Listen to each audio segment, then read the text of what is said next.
जय हिंद साथियों, मैं इस समय हूं दिल्ली के मुंडका बक्करवाला टोल प्लाजा पर। जैसा कि आप तस्वीरों में देख सकते हैं कि यहां पर बड़ी संख्या में गांव देहात के निवासी, ग्रामीण, बड़ी संख्या में किसान इकट्ठा हुए।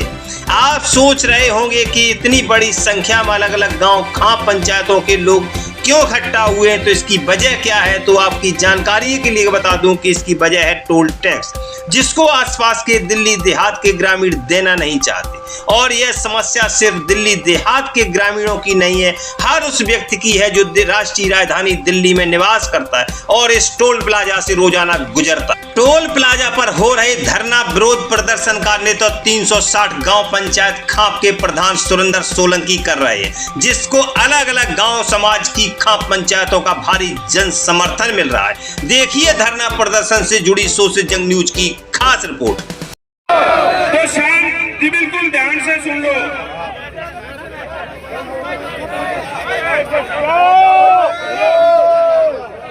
भाई कैमरामैन बैठ जाओ, थोड़ा मत बचाओ अगर ये पंचायत है।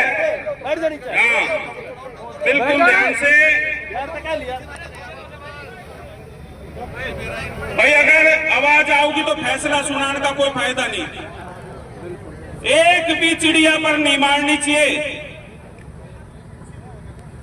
आज की पंचायत शांतिपूर्ण तरीके से बुलाई गई थी और यह आंदोलन,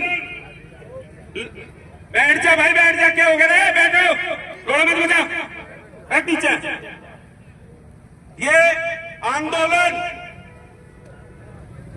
लंबे समय से चल रहा है और नौजवान साथी इसमें लगातार संघर्ष कर रहे थे, चाहे यहाँ के आसपास के लोग हो और चाहे भड़थल, बामदोली, बिजवासन के आसपास के लोग हो। सुरेंद्र जी बैठ जाओ, अरे अपनी अपनी जिम्मेवारी लो, सब बैठ जाएंगे।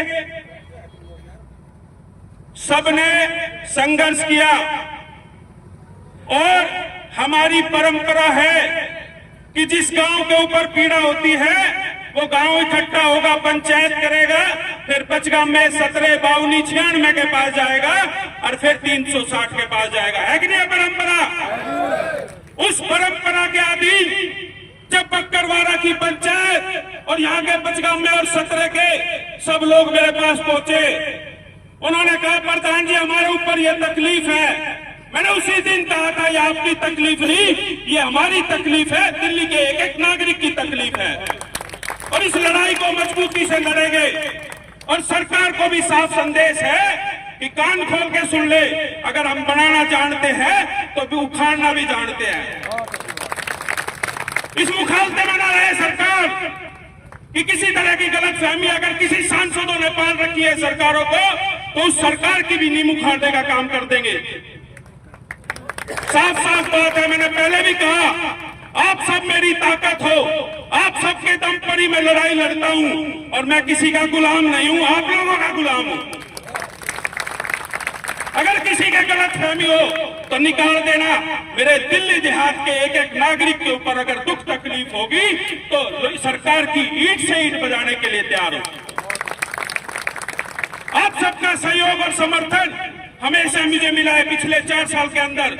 मेरे एक बुलावे पे आपने सरकारों को हिला दिया और मैं फिर कहना चाहता हूं, हमारी लड़ाई किसी व्यक्ति विशेष से नहीं है, हमारी लड़ाई है हमारे हक और अधिकार की, जिसको हम लेकर रहेंगे।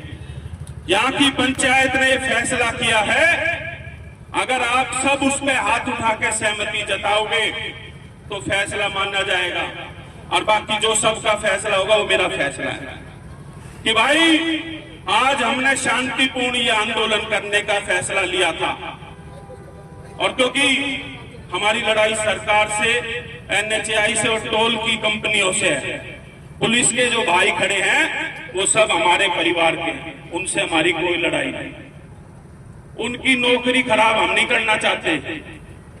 आज हम कमजोर आदमी नहीं है कि जो पिछले दरवाजे से फैसले लेंगे कि आज बुला लिए शांतिपूर्ण के नाम पे और आज उग्र करके इन पुलिस वालों की नौकरी खराब करना। नहीं, सरकार को सीधी सीधी चेतावनी है, 20 तारीख तक का समय आपके पास है, या तो इस समस्या का समाधान निकालो वरना 21 तारीख को यहाँ से परिंदा भी पर नहीं मार सकता। इस घेराव को करने का पूरा दिल्ली देहात का लोग नागरिक करेगा।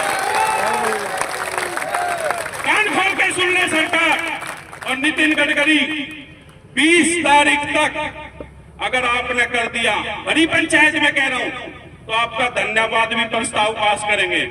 और नहीं करे तो 20 तारीख के बाद ये टोल कंपनी के लोग भी कान खोल के सुन ले भाई, अगर हमारे लोगों के साथ बदतमीजी की गई तो इस टोल को उखाड़ कर फेंकने के लिए सेकंड नहीं लगाएंगे। अपनी नौकरी करो, अपना टोल चलाओ, भाईचारे से चलाओ, लेकिन दिल्ली देहात के लोग यहां किसी भी सूरत में टोल टैक्स नहीं देंगे। और कान खोल के सुन लो, 20 तारीख तक का समय आपके पास है। अगर सबकी सहमति हो तो इस प्रस्ताव को पास करें। 1 मिनट रुको भाई, कि 20 तारीख तक सरकार या तो बुला के हमारी समस्या का समाधान करे, वरना 21 तारीख को यहां से पूरा रोड जाम कर देंगे और एक नागरिक को लेकर आऊंगे दिल्ली देहात के कॉलोनियों के, और यहां से परिंदा भी पर नहीं मार पाएगा। अगर सहमत है तो हाथ उठा के बताओ भाई, हाथ उठाए रखो। बोलो गांव एकता, गांव एकता, अपना हक है, अपना हक है, अपना हक है। तो भाई फैसला हो लिया कि भाई 20 तारीख तक का समय सरकार को दे दिया। पुलिस वाले अधिकारी खड़े, मैं एक अनुरोध करना चाहता हूं प्यार से, ये यू टर्न के जो पत्थर लगाए हैं ये अभी हटेंगे, या तो आप हटवा दो ना तो हम हटाओगे। 5 मिनट का समय आपको दिया जाता है, या तो ये पत्थर हटाओ, अनदर पत्थर तो हम आज हटा के ही जाएंगे। सहमत हो? 5 मिनट के अंदर ये पत्थर हट जाने चाहिए, अना तो 6 मिनट में पूछेंगे नहीं, हम सब वही कूच कर रहे हैं। टाइम देख लो भाई, 5 मिनट के लिए रुक जाओ भाई, कोई नहीं जाएगा, इतने कमजोर मत बनो। एक एक आदमी पत्थर हटा के जाएगा। एक एक आदमी बैठे रहो, आप सब मेरी ताकत हो, और आपके लिए जान की कुर्बानी देनी पड़ेगी तो वो भी दे दूंगा।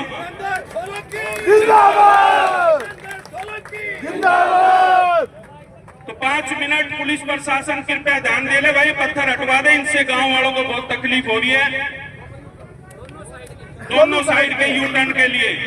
आप सब बैठ जाओ भाई, हमारे बीच में 5 मिनट का समय है, बैठो भाई बैठो, फैसले के जो किस तरह की बात बनेगी, बैठ जाओ। मनीष बैठा ले भाई सबने। 5 मिनट के लिए हमारे जो 2 वक्ता बीच में रहे। राम राम जी, अब मैं कहना चाहता हूँ कि ये पहली बार दिल्ली में ऐसा हो रहा है कि सरकार यहाँ पे टोल लगा रही है, जमीन मारी, सब कुछ मारा, खेत मारे जा रहे, पैसे हम नहीं देने पड़ रहे। तो ऐसी सरकार का कोई फायदा नहीं है। और साथ में ये कहना चाहता हूँ पूरी दिल्ली के गांव से कि ये गांव देहात का मामला है। एक देहरादून हाईवे और बन रहा है दिल्ली में, कल को वहां भी टोल लगा देंगे तो सारे गांव वाले इकट्ठे होकर वहां भी पहुंच जाएंगे। तो उनसे भी कहना चाहता हूँ कि सारे इकट्ठे होके आ जाओ। ये खाली जाकर बाप डोला मुंडका का काम नहीं है, ये पूरी दिल्ली का काम है। प्रधान जी पूरी दिल्ली के लिए खड़े हुए हैं, ये एक गाँव के लिए नहीं है। और अस्ताड़ गांव प्रधान जी ये कहना चाहता हूँ कि भाई अस्ताड़ गांव पूरा एक आवाज में आपके साथ खड़ा होगा। जब आप कहोगे, जहाँ कहोगे, हमारा गांव बेशक दूर हो लेकिन ये लड़ाई हमारी भी उतनी जितनी आपकी है, पूरा गांव आपके साथ खड़ा होगा। दिल्ली देहात, दोनों हाथ उठाकर बोलेंगे दिल्ली देहात, दिल्ली देहात।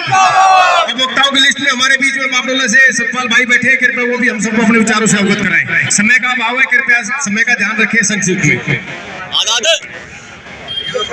आज की सरदारी चौधरी सुरेंद्र सोलंकी की अध्यक्षता में यहाँ पर आए तमाम साथी, मेरी माता बहने, नौजवान साथियों, हो या समय का भाव कोई नहीं है भाई। हम लोग 1 महीने से या कर्म कर रहे हैं, आग लगा रहे सीने में, ये शुरुआत कर रखी वजीर भाई आपने भी। ये साथी बैठे डिग्री के काफी दोस्त हैं यहाँ पर, ये 5-7 आदमी थे तो शुरुआत की थी। और आपको कहना चाहता हूँ कि ये मत सोच रहे कि आज हम आ गए कुछ हो जाएगा, ये ध्यान रखना भाई। आज ये 5-4 से ये सरदारी से हजारों की संख्या में हुए, लेकिन उन साथियों से कहना चाहता हूँ कि कितने दोस्तों ने फेसबुक पर चलाई है ये वीडियो कि टोल टैक्स गलत है। ठीक है, आए हैं जैसे सुचल भाई बैठे, काफी दोस्त हैं यहाँ पर, मैंने देखा संजय भाई हैं, बहुत दोस्त आए हैं, लेकिन ये मैं सोच रहा आज ये हो जाएगा, ये बहुत बड़ी लड़ाई होगी और लड़ाई छोटी मोटी नहीं होगी। ध्यान रखना, एक साथी कम से कम 100 ये दोस्तों को पैदा करेगा इस लड़ाई में, तब होगा। हम गाँव गए, प्रधान जी के गाँव गए, जब लड़ाई लड़ी गई है, और मुझे लगता है एक दिन ऐसा आएगा ये ट्रैक्टर का भी प्रयोग करना पड़ेगा। अपने ट्रैक्टर भी तैयार रखो। ये आपसे कहना चाहता हूँ टोल टैक्स ऐसा नहीं हटेगा। ये सरकार आज चाहती कि 2 बार छोटी मोटी मीटिंग हमारी होली, तब अपने यहाँ के MP साहब क्यों नहीं आए? वो चंदौलिया चंदे हुआ वो यहाँ उखाड़ रहे, चंदन के क्यों नहीं आया? तो ये MP क्यों नहीं आ रहे? या के MLA क्यों नहीं आ रहे? या के स्वास्थ्य मंत्री या के रेल मंत्री बना दिया यहाँ पर, वो क्यों नहीं आ रहा? क्या बिहार के आदमी यहाँ नहीं रहते? डॉक्टर पंकज क्यों नहीं आ रहा है? मैं पूछना चाहता हूँ, ये हमारे साथी BJP के भी आए हुए हैं, क्या दिक्कत? हमारे गाँव से भी आए हुए हैं। लेकिन साथ ही एक बात कहना चाहता हूँ, आपको मैदान में उतरना पड़ेगा, संगठित होना पड़ेगा। ये आज की लड़ाई नहीं है, मैं इसलिए कहना चाहता है सोचे कभी आज आगे, बहुत अच्छी बात है, ये आपकी ताकत है, ये हजूम है, लेकिन आपको मजबूती से और जिस रूप में भी सरकार चाहेगी ना उस रूप में हम टोल टैक्स हटवा कर आएंगे। ये आपको 17-16 की बाबड़ लगाम और समाज की तरफ से कह रहे हैं, चाहे रात को आग लगानी पड़े या दिन में लगानी पड़े, हम लगा के जाएंगे। जय माता की, जय गौ माता की। 360 के प्रधान भाई सुरेंद्र सोलंकी जी, मेरे बड़े भाई बावनी के प्रधान भाई धारा सिंह जी, 17 के प्रधान रणवीर जी, भाई सिकंदर जी और तमाम गांव से आए हुए सरदारों और मेरी माता बहनों, देखिए भाई मैं 1-2 बात कहना चाहता हूं। अगर इस टोल के ऊपर ध्यान दिया जाए तो आप ये बताओ कि हरियाणा से जो आदमी आता है उसका कोई टोल नहीं है। जो आप बचाव की तरफ से जो रास्ता आता है उसको कोई टोल नहीं देना पड़ता, चाहे वो जा करके गुड़गांव जाए चाहे एयरपोर्ट जाए। और यहाँ से अगर मुंडका वाले पार करना चाहे तो उसको 235 रुपए देने पड़ते हैं। 24 घंटे में पार करेगा तो 150 रुपए और देने पड़ेंगे। अगर 235 जानेंगे 235 आनेंगे। मेरे ख्याल ये टोल दिल्ली के अंदर पहली दफा लगा है और आज तक कोई दिल्ली में कोई टोल नहीं लगा। मैं सलाम करता हूं भाई सुरेंद्र जी को और इसकी सरदारी को कि आपने ये हिम्मत और हौसला लिया कि यहाँ हम बैठे। देखो भाई, मैं इनके आगे तो कुछ कहना नहीं चाहता, पर आंदोलन चलते हैं, कुछ ना कुछ करना पड़ेगा। यह आंदोलन बैठ करके नहीं होता, पर जैसे यहाँ भाई सुरेंद्र जी जो आदेश करेंगे हम इनके साथ हैं। गिरफ्तारी देनी पड़े जब भी नहीं डरते, और भाई टोल तोड़ना पड़ेगा जब भी नहीं डरते। और ये बात हमने, ये पुलिस वाले खड़े हैं मेरे भाई, मेरी बात सुन ले, ये भी हमारे में से हैं। जब ये ड्रेस पार करके निकलेंगे अपनी कार से तो इन्होंने भी टोल देना पड़ेगा। तो हम सबको कह रहे हैं, सरकार को कह रहे हैं, और हमारे देहात से भाई 2 मंत्री हैं, 2, मैं किसी की बुराई नहीं करना चाहता, दोनों ना करके हमारा हिम्मत हौसला बढ़ाना चाहिए और सरकार के पास जाना चाहिए कि अगर हमारे देहात के आदमी परेशान हैं तो हमें इस मंत्रिमंडल की कोई जरूरत नहीं। मैं अपनी बकरार में बढ़ाई की बात नहीं करता। मुख्यमंत्री जी ने एक बार मेरे कहने से कोई देहात का काम नहीं किया था, हाउस में खड़ा होकर के मैंने एक बात कही थी कि मैडम कोई ऐसी जगह बता दो जहां मैं अरदास कर सकूं।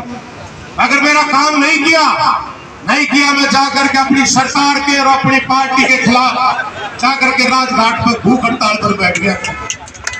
ये लोग बैठे तो बहुत सारे मेरे साथ गए। तो इन लोगों ने भी सोचना चाहिए कि जब हम परेशान हैं तो ऐसे मंत्रिमंडल में रह करके कोई उनका फायदा नहीं होगा। समय आएगा, सब भाइयों ने इकट्ठा होना चाहिए। और बीच में कुछ लोग ऐसे हैं वो कहते भाई देखो एक प्रार्थना कर रहा हूं, भवानी की भी कहो, अलीपुर की भी कहो, पूरे देहात की कहो। अभी एक मेरा भाई कह रहा था कि बस वो कट बना दे ताकि हम मुंड के वाले को गाड़ी निकल। ऐसा नहीं है, मैं एक सुझाव दे रहा हूं आपको कि टोल नहीं रहना चाहिए दिल्ली के अंदर बिल्कुल भी। जैसे ही हमारे भाई सोलंकी जी, भाई धारा सिंह जी, जो आपकी टीम है, जो फैसला करेंगी, आज हमारे को आदेश नहीं दिया था। मैं कुछ कहना नहीं चाहता यहाँ, आज इतने लोग हैं, मैं तो आपको यकीन दिला रहा हूँ, एक आश्वासन दे रहा हूँ, एक बार ड्यूटी लगाना कि इतने लोग को मैं खुद लेकर के आ जाऊं। अगर पीछे नहीं हटेंगे जिहाद के लिए, चाहे कुछ भी कुर्बानी पड़ जाए, हम वो करने के लिए तैयार हैं। आपने मेरे को बोलने का समय दिया, मैं आप सब साथियों का बहुत बहुत धन्यवाद करता हूं। धन्यवाद। जी हाँ साथियों, अगर अभी तक आपने हमारे चैनल शोषित जंग को सब्सक्राइब नहीं किया है तो सब्सक्राइब जरूर करें और बेल आइकन दबाना ना भूलें ताकि हर लेटेस्ट धमाकेदार खबरों की अपडेट आप तक पहुंचाई जा सके।